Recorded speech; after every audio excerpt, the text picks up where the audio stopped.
جو ہے سب سے پہلے میں انعام اللہ خان سے سٹارٹ کیا. انعام صاحب کے بعد جاپان چلا گیا. اس کے بعد میں برانچ چیف بنا تو پھر جاپان ماسویاما کے پاس چلا گیا. ماسویاما کے بعد کافی ساری ڈویژن ہو گئی. جی 300 سے اوپر آرگنائزیشن بن گئی جی کیوکوشن کی. جی میں ریلوے کی طرف سے پارٹیسپیٹ کیا. فرسٹ ٹائم انٹرنیشنل ٹورنامنٹ تھا سنگاپور میں, اس میں پارٹیسپیٹ کیا. تو میرا تعلق فل کانٹیکٹ سے تھا. پہلے اور اب کے جاپان میں کیا فرق نظر آیا؟ جاپان تو پہلے سے بہت ڈیولپ ہے. تو لاسٹ وزٹ آپ نے کب کیا سر؟ جاپان کا لاسٹ نومبر میں. آپ نے ایک اور بھی بات دیکھی, انہوں نے تمام جدت پسندی کے ساتھ آج بھی اپنی ٹریڈیشنز اپنی روایات نہیں چھوڑی. السلام علیکم ناظرین, میں ہوں آغا ناصر اور میں شیہان پوڈ کاسٹ میں آپ کو خوش آمدید کہتا ہوں. اور آج میں پھر اپنے شیہان پوڈ کاسٹ کے سلسلہ میں ایک بڑے لیجنڈری کراٹے ماسٹرز کو آپ کے سامنے پیش کرنے کے لیے لایا ہوں. یقیناً شیہان کا مطلب ہے گرینڈ ماسٹر, تو اس پروگرام کے حوالے سے ہم پاکستان کے گرینڈ ماسٹرز کو مدعو کرتے ہیں. تو آج جو شخصیت میرے ساتھ موجود ہیں ان کا تعلق کیوکوشنکائی سٹائل کی کراٹے سے ہے. آپ 50 سال سے کراٹے کے اس شعبہ سے وابستہ ہیں اور آپ نے ہزاروں لوگوں کو کراٹے کے فن کی تربیت دی اور ایک عام کھلاڑی کو ہیرو بنانے میں اپنا کردار ادا کیا. تو میں آپ کو متعارف کرواؤں گا ہماری آج کی شخصیت جناب محمد ارشد جان صاحب, جو کہ ایک ٹرو شیہان ہیں اور 6 ڈان بلیک بیلٹ ہیں کیوکوشنکائی سٹائل میں, اور آپ کا نام پاکستان میں دوسرے بڑے گرینڈ ماسٹر کے طور پر جانا جاتا ہے. السلام علیکم شیہان صاحب. وعلیکم السلام. میں آپ کو آج اپنے پروگرام میں خوش آمدید کہتا ہوں اور آپ کا شکر گزار ہوں کہ آپ نے آج ہمارے لیے یہ وقت نکالا. تو ہم آج کی گفتگو کا آغاز کریں گے. سر یہ بتائیں کہ کس طرح سے آپ کی جو ذاتی لائف ہے اس میں آپ کی ارلی لائف کیسے گزری, کہاں سے تعلیم حاصل کی, کہاں رہائش تھی, اور اپنی ذاتی زندگی کے متعلق سر کچھ ہمیں بتائیں. تھینک یو جناب. بسم اللہ الرحمن الرحیم. آغا صاحب, سب سے پہلے تو میں آپ کا شکر گزار ہوں کہ آپ نے یہ بہت بڑا بیڑا جو ہے اٹھایا ہے. ہمارا میڈیا جو ہے کسی اور طرف چلتا ہے, تو اسپورٹس کو اور خاص طور پہ مارشل آرٹ کو اتنی اوبھگت نہیں ہوتی. اس کا بہت مشکور ہیں اور انشاءاللہ آپ کے لیے دعا گو ہیں. جناب میں نے سٹارٹ کیا 77 میں. اس کے بعد میری لائف بڑی عجیب سی ہے. میں ایک دیہاتی بندہ ہوں, پنجابی بھی ہوں, دیہات سے تعلق ہے. میرے والدین کوئی بڑے غریب آدمی تھے. سٹڈی ایک عام سکول میں, گاؤں کے سکول میں کی. وہاں سے پھر میں کراچی چلا گیا سسٹر کے پاس. وہاں آگے سٹڈی کیا اور وہیں پہ ہی یہ آرٹ کا آغاز ہوا. سر آبائی گاؤں کون سا تھا آپ کا؟ میرا جی بہاولپور میں یسمان منڈی تھا. بہت فرٹائل علاقہ ہے پنجاب کا اور بڑا بیکورڈ علاقہ ہے. ایک وہاں سے جب میں کراچی گیا تو ایک نیا تھا. وہاں سے بیسکلی میرا کوئی شوق نہیں تھا, یہ نہ مجھے اس کا پتہ تھا کچھ. تو ہمارے سسٹر جو رہتی تھی کشمیر روڈ پہ رہتی تھی, تو سامنے تائیکوانڈو کا کلب تھا, تو وہاں جاتے تھے, دیکھتے تھے, اور بھانجے کو داخل کرا دیا وہاں. تو وہ بہت جلدی ہی چند ماہ میں ہی گرین بیلٹ ہو گیا, لیکن وہ ہلکا پھلکا نازک سا ہی تھا. تو میرے بہنوئی جو تھے وہ گزری میں ایک جماعت سے تعلق تھا, تو وہاں جاتے تھے. وہ انعام صاحب کے کلب میں دیکھتے تھے کہ وہ پتھر توڑتے ہیں, ادھر ڈنڈے مارتے ہیں, کچھ نہیں ہوتا. تو ان کی خواہش تھی کہ ان کا بیٹا جو ہے وہ سیکھے, اسٹرانگ ہو. اس کے لیے پھر مجھے جانا پڑا. جب میں اور ہم دونوں جاتے تھے, وہ تو پھر کر نہیں سکا, اس نے چھوڑ دیا. میں پھر ریگولر کرتا رہا. لیکن سر یہ شوق اس سے پہلے بھی کہیں دل میں تھا کہ آپ کراٹے سیکھیں؟ مجھے اس کا پتہ بھی نہیں تھا. سب سے آپ کو بڑی بات ہے, مجھے مارشل آرٹ کا کراٹے کا اتنا کوئی نالج نہیں تھا اس سے پہلے. جب پہلی دفعہ دیکھا اور پھر جب اس میں سٹارٹ کیا تو یہ شوق جو ہے بڑھتا گیا, اور یہاں بڑھ گیا کہ جنون کی حد تک ہو گیا. اور وہ اب تک تقریباً 50 سال ہونے والے ہیں, اب تک یہ جنون جو ہے بڑھتا جا رہا ہے, کم نہیں ہوا. یقیناً سر یہ جو جنون ہے یہی اتنے سالوں تک انسان کو کوشاں رکھتا ہے. تو میں یہ آپ سے جاننا چاہوں گا کہ کراٹے کے بہت سارے سٹائل ہیں, آپ نے کون کون سی سٹائل کی کراٹے شروع کی, یا کیوکوشنکائی کا باقی سٹائل کی کراٹے سے کیا فرق ہے, ذرا ہمارے ناظرین کو بتائیں. یہ جی میں نے سٹارٹ تو اسی کیوکوشن کا ہی کیا, لیکن اس کے بعد میں نے پارٹیسپیشن ٹورنامنٹس جو ہے عام دوسرا نان کانٹیکٹ کراٹے جو ہے اس میں زیادہ کھیلے. کیوکوشنکائی کے آج تک اس وقت ہمارے دور میں 3-4 نیشنل ہوئے تھے جو میں نے پارٹیسپیٹ کیا, لیکن اس کے بعد جو نان کانٹیکٹ کراٹے ہے ریلوے کی طرف سے میں پارٹیسپیٹ کرتا رہا ہوں. اس میں اپنی لائف میں اس وقت 8-10 سال کا عرصہ جو تھا وہ ہر ٹورنامنٹ میں نے پارٹیسپیٹ کیا. جیسے آپ کو پتہ ہے آپ بھی کرتے تھے, تو اس میں تمام ٹورنامنٹس میں ڈویژن لیول سے لے کے پنجاب اور نیشنل اور ماسٹر اور انویٹیشنل سارے پارٹیسپیٹ کیا تھا. اور اس میں نے بڑی اچھی پرفارمنس دی, ہمیشہ فائنلسٹ رہا. یہ آپ کو بھی پتہ ہے, کاتاز میں بھی اور فائٹ میں بھی. سر یہ ذرا آپ بتائیں ہمارے ناظرین کو کہ کیوکوشن کائی کو اکثر مارشل آرٹسٹ جو ہیں وہ بھی ایک مشکل سٹائل سمجھتے ہیں, تو آپ نے یہ مشکل سٹائل کو چوز کیوں کیا سر؟ ہاں, یہ واقعی مشکل تو بہت ہے, لیکن میں نے آپ کو بتایا کہ مجھے اس کا نالج نہیں تھا. میں نے جوائن کیا تو اس میں محنت کرتے رہے تو وہ میرے لیے بڑا ایزی ہو گیا. اور اس قدر بھوت سوار تھا کہ ہم ننگے پاؤں رننگ کرتے تھے. آپ اندازہ کریں, کراچی سے گزری سے نکلے, دہلی کلونی سے 2 تلوار 3 تلوار سے ہوتے ہوئے کلفٹن سے اوپر سے ہو کے ہم نے کلب آنا, 10-12 کلومیٹر بن جاتا تھا اور ننگے پاؤں کرتے تھے. ناظرین میں یہ بتاتا چلوں کہ باقی سٹائلز کی کراٹے سے کیوکوشن کائی سٹائل اس لیے سخت مانا جاتا ہے کہ اس میں فزیکل فٹنس باقی سٹائل سے کوئی 10 گنا زیادہ ریکوائر ہوتی ہے. اس میں فل کانٹیکٹ کراٹے زیادہ ہوتی ہے اور اس میں سپورٹس کانٹیکٹ کراٹے کا تھوڑا سا حصہ کم رہتا ہے. یہ بیس کرتی ہے ایک فزیکلی ہٹ کرنے پر, اور ایک طاقتور سٹائل اس لیے سمجھا جاتا ہے کہ اس میں چوٹیں بھی لگتی ہیں اور اس کی ٹریننگ باقی تمام سٹائل سے مشکل ہے. تو اس مشکل سٹائل میں آپ نے سر کن کن ماسٹر سے ٹریننگ حاصل کی, ذرا وہ بتائیے. میں آپ سے پہلے بات کر رہا تھا کہ ہم رننگ کرتے تھے ننگے پاؤں. ابھی تک یہ حال ہے کہ میرے پاؤں میں کبھی گدگدی نہیں ہوتی. آپ کریں گے بھی تو نہیں ہوتی. باقی یہ جو ہے ماسٹر جو ہے, سب سے پہلے میں انعام اللہ خان سے سٹارٹ کیا. وہاں سے اس کے بعد میں 82 میں لاہور آ گیا, اور آیا بھی صرف اسی کلب بنانے کے لیے. اس آرگنائزیشن کا کلب لاہور میں نہیں تھا, اسی کے لیے انعام صاحب کی بھی خواہش تھی کہ میں وہاں جاؤں اور کلب بناؤں. جب میں ادھر آیا تو میں کچھ نہیں جانے, کوئی میرا تعلق نہیں تھا, یہ نہیں پتا تھا میں نے کہاں جانا ہے, کدھر رہنا ہے, کیا کرنا ہے. بس اس وقت سے بھاگ دوڑ شروع ہوئی ہے, وہ آج تک چل رہی ہے. لیکن ماسٹرز اس کے بعد میں نے انعام صاحب کے بعد پھر میں نے جاپان چلا گیا. جب یہاں آیا اس کے بعد میں برانچ چیف بنا تو پھر جاپان ماسویاما کے پاس چلا گیا. اس کے بعد میں نے 3 سال ٹریننگ کیا جاپان میں, جو مین ہمارا کیوکوشن کا ہیڈ کوارٹر تھا, اس میں ماسویاما کے انڈر میں نے پھر 3 سال ٹریننگ کی. سر ہمیں ذرا بتائیں, یہ بڑے نام ہیں پاکستان میں دیکھا جائے تو انعام اللہ اور ان کی فیملی, ان کا بیٹا شاید ہدایت اللہ ان کا جی نام جی تھا, اور وہ ایک بڑی فیملی ہے جنہوں نے کیوکوشن کائی کراٹے کی بڑی خدمت کی. تو انعام صاحب کے ساتھ ٹریننگ کرنا کیسا تجربہ رہا سر؟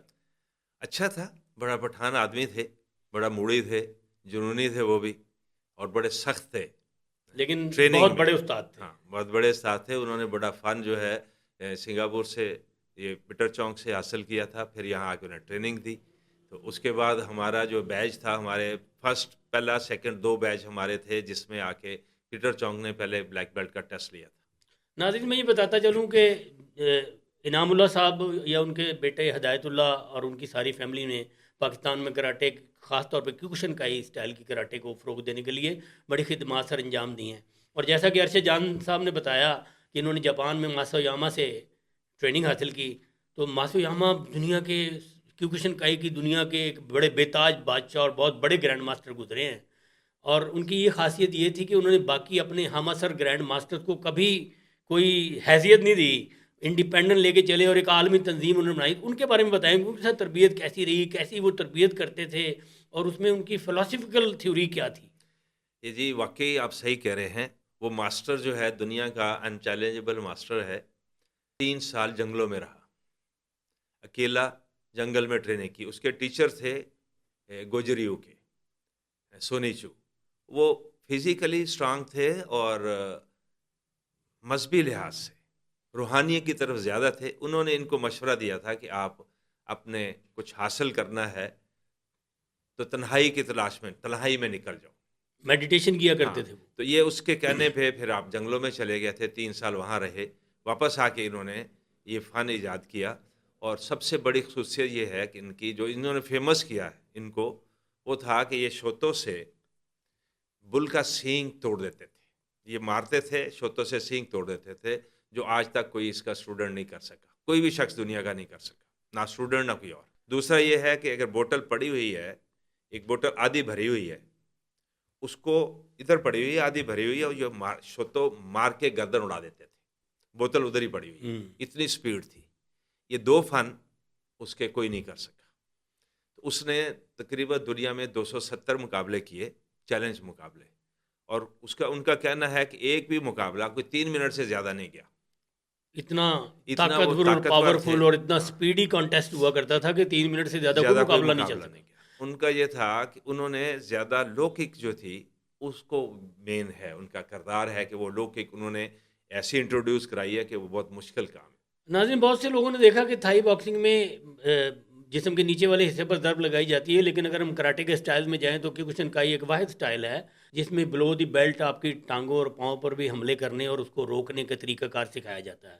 تو شاید اسی وجہ سے کیوکوشنکائی سٹائل میں عام لوگ نہیں جاتے. بہت ہی خاص اور بہت ہی ٹف لوگ ہوتے ہیں جو کیوکوشنکائی سٹائل کی کراٹے کرتے ہیں.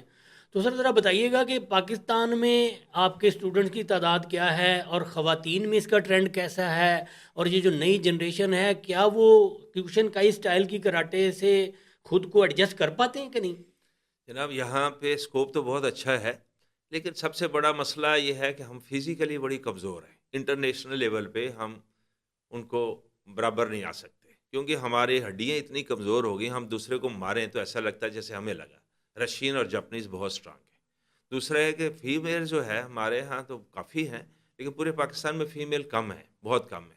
فیمیل کرنا چاہتی ہیں, بہت چاہتی ہیں. ہماری کلاس ایسے بھی ہوتی ہے جو فیمیل زیادہ ہوتی ہیں, میل کم ہوتے ہیں, لیکن ان کو سارے پرابلم ہے, جیسے ہمارے مذہبی لحاظ سے فیملیز نہیں کرنے دیتی, ماحول اچھا نہیں ہے. لیکن ماحول بنائیں تو اچھا ہے. میں سب سے ریکویسٹ بھی ہے کہ اپنا ماحول کو بہتر کریں. میں نے اس پہ بڑی محنت کی ہے, وہ ایک ماحول بنانا, فیملی ماحول. کوئی بھی فیمیلز آتی ہے تو میں اس کے پیرنٹس کہتا ہوں کہ آپ بیٹھیں, دیکھیں, روز آئیں, بیٹھیں, آپ ماحول دیکھیں, ایک فیملی کا ماحول ہے, پھر وہ انشاءاللہ اس میں ہم کامیاب ہیں. جی سر, میں نے دیکھا کہ آپ نے پاکستان ریلوے میں سرو کیا, آپ نے اور اداروں میں سرو کیا, اور جہاں کہیں بھی پنجاب میں فیمیل اسٹوڈنٹس کی ریپریزنٹیشن ہوتی تھی وہ سب سے زیادہ آپ کی کلب سے ہوتی تھی. آج بھی میرے خیال لاہور میں جتنے کراٹے کے کلبز ہیں, باوجود اس کے کہ مشکل سٹائل ہے کیوکوشنکائی, آپ کے پاس فیمیل اسٹوڈنٹس کی کافی تعداد موجود ہے. تو یہ آپ کی بہت بڑی کنٹریبیوشن ہے پاکستان کی کراٹے میں, خصوصاً فیمیل کراٹے میں. تو سر آپ بتائیں گے کہ آپ نے پاکستان کے اندر اور ملک سے باہر کون کون سی یونٹس کو, ٹیموں کو ریپرزینٹ کیا؟ پنجاب کی طرف سے کھیلے یا ریلوے کی طرف سے کھیلے, یا ملک سے باہر گئے تو کون کون سے بڑے ٹورنامنٹس میں حصہ لیا؟ ہم آپ کی کامیابیوں اور آپ کی پارٹیسپیشن کے بارے میں جاننا چاہتے ہیں سر. پاکستان میں تو میں ریلوے کی طرف سے پارٹیسپیٹ کرتا رہا ہوں. 84 سے لے کے کوئی 97 تک میں نے پارٹیسپیٹ کیا. ریلوے کی طرف سے مینیجر بھی, کوچ بھی, کیپٹن بھی, سارا کچھ میں ہی ہوتا تھا. میں نے سب سے بڑی بات ہے, آپ کو نہیں پتہ ہوگا, جیسے پہلے جوڈو کراٹے بورڈ تھا, جوڈو بھی ہم کرتے تھے, میں ہی کوچ تھا ریلوے کی طرف سے. جی. تو پہلے کراٹے جوڈو بھی کیا, اس کے بعد تائیکوانڈو بھی میں نے انٹروڈیوس کیا, جی. پھر جوڈو بھی کیا, کراٹے بھی کیا, پھر ووشو بھی میں نے انٹروڈیوس کیا. پہلا کوچ ووشو کا بھی میں تھا, پاکستان ریلوے کا. جی. تو میں ریلوے کی طرف سے پارٹیسپیٹ کیا. انٹرنیشنل میں پھر پاکستان کی طرف سے فرسٹ ٹائم انٹرنیشنل ٹورنامنٹ تھا سنگاپور میں, اس میں پارٹیسپیٹ کیا. اس کے بعد پھر لائن لگ گئی.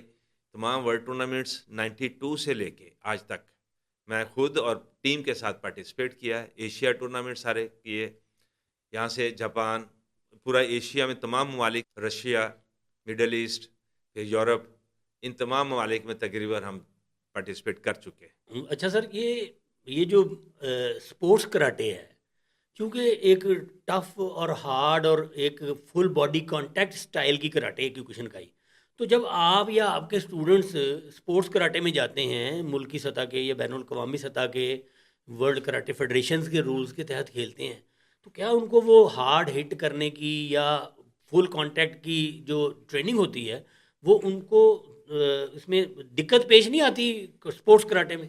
یہ آتی ہے. اس کے لیے ہم کیمپ لگاتے تھے, ٹریننگ کرتے تھے, پھر بھی جو ہے نا اپوننٹ کو ہارڈ لگ جاتی تھی, فال مل جاتا تھا, لیکن کوشش بڑی ہوتی تھی. مجھے یاد ہے کہ جو ارلی 80s کی کراٹے تھی اس میں تو آپ کے پلیئر آتے تھے لیکن وہ ہٹ کر کے ڈسکوالیفائی ہو جایا کرتے تھے. عام پلیئر کو ہٹ کرنا پرابلم ہوتی ہے اور آپ کے اسٹوڈنٹ کو روکنا پرابلم ہوتی تھی. صحیح بات ہے، یہ یہ یہ صحیح بہت بات بڑا ہے. فرق تھا ہاں، کیوکوشن کائی کراٹے میں. یہ ہمیں کافی پرابلم ہوتی رہی ہے، جی اور اس کی وجہ سے یہ ہوا کہ پہلے تو ہم محنت کرتے تھے، جی اب نئی جنریشن جو ہے 2 جگہ پارٹیسپیٹ نہیں کر سکتی، تو اب اس لیے میں خود ہی اس میں پیچھے ہو گیا ہوں، جی. تو اب اس میں پارٹیسپیٹ کیوکوشن میں کرتی ہے. اچھا سر، یہ دو اسپیکٹ ہیں. ایک ہے ماڈرن ویژن آف کراٹے جس میں نان کنٹیکٹ کراٹے آتی ہے، اور ایک ہے ٹریڈیشنل کراٹے. تو آپ کس کو پریفر کرتے ہیں؟ کیا ٹریڈیشنل کراٹے ضروری ہے یا یہ جو کانٹیسٹ کراٹے ہے یہ ضروری ہے آپ کے خیال میں؟ جیسے میرا تعلق ہے، اس لیے یہ ہے کہ ایک کراٹے جو ہے عام لوگوں کے مائنڈ میں ہے کہ یہ بڑا خطرناک قسم کے کھیل ہے، اور ایک ٹائم تھا یہ کراٹے مشرق کا سربستہ راز سمجھا جاتا تھا، جس کو کوئی حاصل نہیں کر سکتا. جنہوں نے محنت کی انہوں نے حاصل کیا، پھر اس کو تھوڑا لائٹ بنا کے پیش کیا گیا لوگوں کے سامنے، جیسے آپ کرتے رہے ہیں، کہ پھر لوگوں نے اس کو سیکھا، عام پبلک میں آیا. پہلے تو یہ سمجھا نہیں تھا کہ عام آدمی سیکھ سکتا ہے، اس لیے پھر لائٹ ہوا، پھر اس میں رولز بنے، لائٹ کانٹیکٹ اور فل کانٹیکٹ ہو گئے، دونوں ہو گئے. تو میرا تعلق فل کانٹیکٹ سے تھا، تو میں ظاہر ہے اسی میں آگے بڑھا. اب تو ہے ہماری ٹیم بہت اچھی ہے، فیمیلز بہت اچھی ہیں. ابھی رشیا گئے تھے ہم، تو 2 فیمیلز تھی، ایک فرسٹ آئی ایک سیکنڈ آئی، ایک Good. بچہ تھا انڈر 17 تھے بچے، بہت اچھے. اس کے بعد ابھی ایک ٹورنامنٹ چیلنج کپ ہوا تھا اسلام آباد میں، تمام کیوکوشن کے کھلاڑی تھے. یعنی کہ ابھی تو آپ کو پتہ ہے ماسویما کے بعد کافی ساری ڈویژن ہو گئی، جی 300 سے اوپر آرگنائزیشن بن گئی جی کیوکوشن کی، جی اور وہ سارے جتنے پاکستان میں تھے آئے ہوئے تھے. تو ہم سائڈ پہ تھے، وہ سارے ایک سائڈ پہ تھے. جی تو ہماری بچیوں نے، چھوٹی چھوٹی بچیاں تھیں، جی قد میں نہیں ویسے عمر میں، تو انہوں نے مارا. وہ پریشان تھے، ان کی بچیاں 26 سال کی 24 سال کی تھی. تو یہ کہتے تھے کہ ان کو اسٹیمنا کتنا ہے کہ یہ تھکتی نہیں. اچھا سر، یہ عالمی سطح پر یا انٹرنیشنل لیول پر یہ ہوا کہ جو کراٹے کی 2 بڑی آرگنائزیشن ہیں، world union of karate do federation اور اس کے علاوہ یہ جو ورلڈ کراٹے فیڈریشن جو ہیں، اس سے ہٹ کر کیوکوشن کائی والے انٹرنیشنل سطح پر بھی اور عالمی سطح پر بھی اپنے مقابلے علیحدہ کرواتے ہیں. اس کی کیا وجہ ہوئی؟ ذرا ہمارے ناظرین جاننا چاہتے ہیں کہ انٹرنیشنل لیول پر کیوں کیوکوشن کائی باقی قسم کی کراٹے سے علیحدہ ہوئی؟ اس کی کیا وجہ ہوئی سر؟ اس کے آپ کو پتہ ہے کہ رولز ہی ڈفرینٹ ہے. اس میں مارتے ہیں نیچے سے لے کے اوپر تک فل پاور سے مارتے ہیں، تو وہ اس میں ڈفرینٹ ہے. تو جیسے اولمپک میں یا دوسرے آرٹ میں کہتا ہے جی مارو نہیں چوٹ لگ جائے گی، اس لیے یہ علیحدہ ہی تھا. اب ورلڈ WKO ہمارا جو آرٹ ہے، WKO ورلڈ کراٹے آرگنائزیشنز، دوسرا جو نان کانٹیکٹ ہے ورلڈ کراٹے فیڈریشنز. کوشش تو ہوئی کچھ سال پہلے کہ یہ ایک ہو جائیں، ایک فیڈریشن کے تحت، ورلڈ کراٹے فیڈریشن کے تحت نیچے 2 رولز آ جائیں، ایک نان کانٹیکٹ فل کانٹیکٹ. لیکن وہ نہیں آ سکے، مکمل نہیں ہو سکے، اس لیے آپ کے مقابلے وہ علیحدہ ہوتے ہیں. تو اس لیے وہ مقابلے علیحدہ ہوتے ہیں. اب ورلڈ ٹورنامنٹس ہوتا ہے. اب جی جب سے میں نے اسٹارٹ کیا ماسویما مرنے کے بعد نا، کیوکوشن میں ڈویژن ہوئی، تو جو ہمارا ہے اس میں شن لگا دیا انہوں نے، شن کیوکوشنز، نیو کیوکوشنز. شن کا مطلب اچھا. نیو. تو ابھی سر آپ کون سی آرگنائزیشن میں کے وہ شن ریپرزینٹیو؟ کیوکوشن میں ہوں. شین کیوکوشن. ہاں، اس کے ساتھ ماسویما کی شروع میں ماسویما کی فیملی ساتھ تھی ماسویما کو، اس لیے میں ساتھ تھا. تو ہیڈ کوارٹر اس کا کہاں سر؟ ہیڈ کوارٹر جاپان میں ہی ہے، ٹوکیو میں ہی ہے. جی. جو مین ہیڈ کوارٹر تھا ماسویما کا، وہ مٹسوئی کے انڈر تھا. بعد میں اس کا ڈسپیوٹ ہوا، وہ فیملی کو دے دیا گیا، مٹسوئی کو بھی نکال دیا گیا. جی ہماری آرگنائزیشن پہلے سے علیحدہ، اس کے ساتھ جتنے جاپنیز تھے وہ علیحدہ ہو گئے تھے، ساتھ مل گئے تھے، فیملی اور جتنے جاپنیز تھے. یعنی آپ اب تک آپ ایک اصل ماسویاما کی جو ٹریڈیشن ہاں، ہے، وہ ان کی جو tradition فیملی ہے، اس کے انڈر جو ان کے آرگنائزیشن ساتھ کام کرتی ہے آپ اس کے ساتھ ایفیلیٹڈ ہیں. اور وہ ایک ایسے جمہوریت کی طرز پہ آرگنائزیشن ہے. جیسے آپ کو پتا ہے کہ کنچو ہوتا ہے، ماسٹر ہوتا ہے، وہ آل ان آل ہوتا ہے، لیکن ایسا نہیں ہے. یہ انہوں نے بنا لی جمہوریت طرز پہ. الیکشن ہوں گے، جو چیئرمین پریزیڈنٹ بنے گا وہ چلائے گا. تو ہماری چلتی رہی، میں ساتھ تھا، اور مجھے نہیں پتا تھا کہ اوپر جائے گی، کتنی جائے گی، نہیں جائے گی. پھر اس کے بعد ایک ٹائم آیا 2002 میں، نئے پریزیڈنٹ آئے، کینجی میدوری، جو 91 میں ورلڈ چیمپئن بنا تھا. جب وہ آئے تو انہوں نے اس آرگنائزیشن کو بہت اوپر لے گئے، اتنا اوپر لے گئے کہ سب پریشان ہو گئے. اب سب سے بڑی آرگنائزیشن ہے، 105 ممالک میں ہے، اور بڑا ہولڈ کیا ہوا ہے، اور تمام جو ورلڈ ٹورنامنٹ ہوتا ہے اس کا ٹکٹ تک جاپان دیتا ہے، یہ آرگنائزیشن دیکھتی ہے. پھر کیش پرائز اتنا دیتے ہیں کہ انبلیویبل ہے. ابھی ایک ٹورنامنٹ ہوا جس میں سلیکٹڈ فائٹر تھے، اس میں 3000 مان کیش پرائز دیا گیا، تو اربوں روپیہ بنتا ہے، 4-5 ارب روپیہ بنتا ہے، یہ کیش پرائز تھا. بہت بڑی بات ہے ٹکٹ بھی، یہ اس رہائش کا مطلب کھانا ہے بھی کہ یہ واحد آرگنائزیشن ہے جو کھلاڑی سے کھیلنے کے پیسے نہیں لیتی، اس کو کھیلنے کے پیسے دیتی ہے.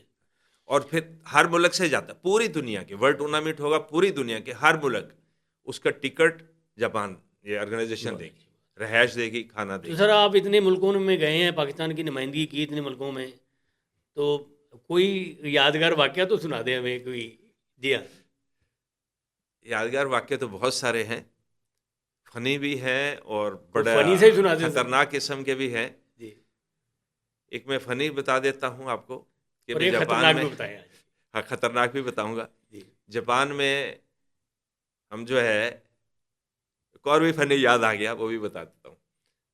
میں واش روم کا نام نہیں آتا تھا، یہاں سے میں یاد کرتا گیا، سب سے زیادہ یاد میں نے واش روم کا نام یاد کیا، وہاں جا کے بھول گیا. پتہ چل گیا واش روم کدھر ہے، تو میں نے واش روم جانا تھا، ایسے اشارہ کر کے نا ٹریننگ کے دوران؟ جیسے ہمارا نہیں، ٹریننگ کے بعد اچھا جی. اشارہ کیا کہ میں واش روم جا رہا ہوں، ایسے اشارہ کر کے واش روم جانا. تو انہوں نے مجھے دیکھتے رہنا، بڑا گھور گھور کے پیچھے نظر دیکھنا. میں نے محسوس کیا یہ مجھے دیکھتے ہیں، کیوں دیکھتے ہیں. میں نے گھر جا کے لڑکے سے بات کی، یار جو وہاں رہتا، جو میرا انٹرپریٹر بھی ہوتا تھا، تو میں نے بات کی کہ یہ مجھے دیکھتے ہیں، میں اشارہ کر کے ایسے چلا جاتا ہوں. تو وہ ہنسنے لگ گئے، بڑا کھل کھلا کے ہنسے. تو میں پتہ نہیں کیا بات ہے، کہتے جی سر جی یہ جو ہے نا یہ لڑکی کا اشارہ ہے. وہ میں پریشان ہو گیا، میں کہا کیسے لوگ ہیں کہیں گے کہ یہ لڑکی کے پیچھے جا رہا ہے، بتا کے جا رہا ہے. ایک اور بات تھی کہ ہمارے جو کیمپ ہوتے ہیں، ٹریننگ کیمپ، وہ ماسویاما اس جگہ لے جاتا تھا جہاں جنگلوں میں 3 سال رہا. 10 دن کا وہاں کیمپ. 2 جگہ وہ رہا، ایک ٹھنڈے علاقے میں، ایک گرم علاقے میں. سردیوں میں ٹھنڈے علاقے میں لے جاتے ہیں جہاں آبشار کا پانی گر رہا ہے، جم رہا ہے، وہاں کپڑے اتار کے ٹریننگ کرو. اور گرمیوں میں سمندر کے کنارے گرم ہوا، 10 دن میں بندہ بھوت بن جاتا تھا. تو وہاں جب لگے تو وہاں 2 بنگلے سے بنے ہوئے جنگل میں، پہاڑوں پہ.